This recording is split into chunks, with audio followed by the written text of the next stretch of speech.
विवेक जी के पास जाना चाहूंगा। विवेक जी, अब मूल सवाल यह है कि इस तरह के एनवायरनमेंट में क्या आप मान के चल रहे हैं कि ये जांच सही दिशा में जा पाएगी या आगे डिस्टर्ब नहीं होगी, न्याय मिलेगा? क्योंकि देखिए, सरकार का रुख जो है, एजेंसीज का जो काम प्रभावित हो रहा है और डॉक्टर्स की जो सिक्योरिटी का मसला अभी भी बना हुआ है। अभी भी डॉक्टर्स अपनी सुरक्षा को लेकर बहुत चिंतित हैं। आप कैसे देखते हैं इस पूरे एनवायरनमेंट को? क्या ये एक सही एनवायरनमेंट है इतने सेंसिटिव मामले की सही जांच के लिए?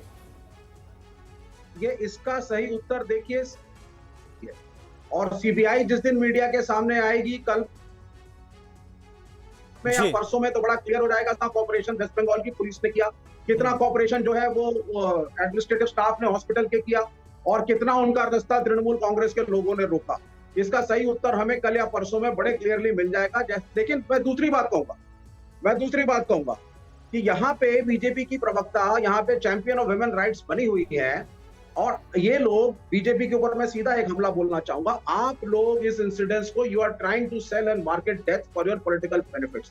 22 प्रवक्ता बीजेपी के जा करके पूरे देश के अलग अलग राज्यों में इस केस को शोकेस करके आप करना क्या चाहते हैं? आप मुझे बताइए। आप ब्रिजभूषण शरण सिंह के टाइम नहीं, मुझे लगता है विवेक जी, एक दूसरे पर हमला बोलने से ज्यादा उचित ये होगा कि इस पूरे मामले में क्या होना चाहिए और जो हो रहा है क्या वो सही है, गलत है, इस पर हम बात करें।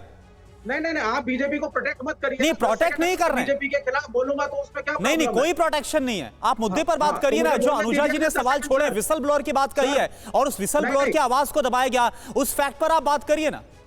नहीं, आप पहले मुझे ये बताइए कि क्या ये इंसिडेंट्स जो है राजनीति करके अपने अपने पॉलिटिकल फायदे के लिए सेल करना सही है? 22 प्रवक्ता पूरे देश में फैल करके जा करके इसी इंसिडेंट्स को शोकेस करके हल्ला मचा रहे हैं बीजेपी के, क्या ये सही है? आप ब्रिजभूषण शरण सिंह के केस पे चुप्पी बंधी रही प्राइम मिनिस्टर की। नहीं, ठीक है विवेक जी, आपकी बात सही है। इस मामले पर राजनीति नहीं होनी चाहिए।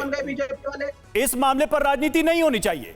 लेकिन दिक्कत यह है कि हर राजनीतिक दल, सुनिए मेरी बात, हर राजनीतिक दल अपने हिसाब से इस पे पॉलिटिक्स कर रहा है, और ये कहने में मुझे दिक्कत नहीं है। आप तृणमूल कांग्रेस, आपके ऊपर भी आरोप लगे, आपके ऊपर तो ममता बनर्जी खुद ही आरोप लगा रही हैं। ममता बनर्जी आपके ऊपर खुद ही आरोप लगा रही हैं।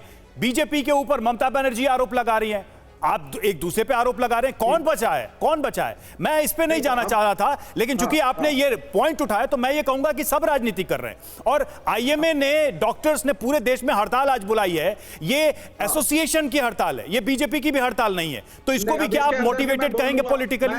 भाई मैं देखिए, मैं बड़ा साफ बोलने वाला आदमी हूं और कई बार पॉलिटिकली इनकरेक्ट भी बोलता हूं। पॉलिटिकली करेक्ट स्टेटमेंट आज ये होता साहब कि हम डॉक्टर्स के साथ हैं, लेकिन कहीं ना कहीं मेरी तो डॉक्टर से यह अपील है कि सभी अस्पतालों को, अगर आप ओटीज को, ओपीडीज को सभी को बंद करेंगे तो आम जनता के ऊपर भी बहुत समस्या। नहीं, बिल्कुल आपका कंसर्न भी पूरा लाजमी है। अगर मरीजों के लिहाज से बात करें, आज कोई भी राजनीतिक, बिल्कुल सर पूरी माफी के साथ विवेक जी, पूरी माफी के साथ आपको रोक रहा हूं क्योंकि वक्त बहुत कम है और कुछ और बड़ी खबर है, इसको लेकर वो दर्शकों को बताना जरूरी है। लेडी डॉक्टर के पिता का बड़ा बयान आया है। वो कॉलेज में कुछ समस्याएं झेल रही थी, पूरा विभाग ही संदेह के घेरे में। सुबह 3 से 10 बजे तक जानकारी नहीं ली गई, ड्यूटी पर थी फिर भी कोई खोज खबर क्यों नहीं ली गई? यानी कि मौत के 7-8 घंटे तक क्या कर रहा था पूरा प्रशासन? सुनिए जो जूनियर डॉक्टर, महिला डॉक्टर, उसके पिता ने क्या कहा है।